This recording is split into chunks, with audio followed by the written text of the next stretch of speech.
Viewers, কেমন আছো সবাই? আশা করি ভালো আছো।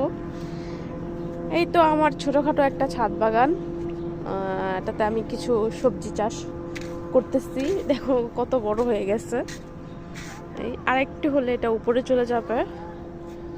ইচ্ছা এই মাচাটার এখনো কাজ বাকি, যেহেতু গত দুদিন ধরে আমার জ্বর ছিল, আমি এটাতে হাত দিতে পারিনি।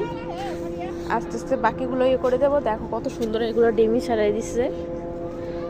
এগুলো একদম বীজ থেকে আমি বড় করছি। এখানে আমার এখানে কিছু আছে, ক্যাপসিকাম গাছ, সাথে এখানে এক ফুলের গাছ, ধনেপাতাও লাগাইছে। এগুলোও ধনেপাতা, এগুলো বীজই ফালাইছে, এগুলো বড় হয়ে গেছে। এখানে আরো কিছু আছে, যে এখানে আরো আছে, এই যে অনেকগুলা। আজকে এটুকুই, বাই।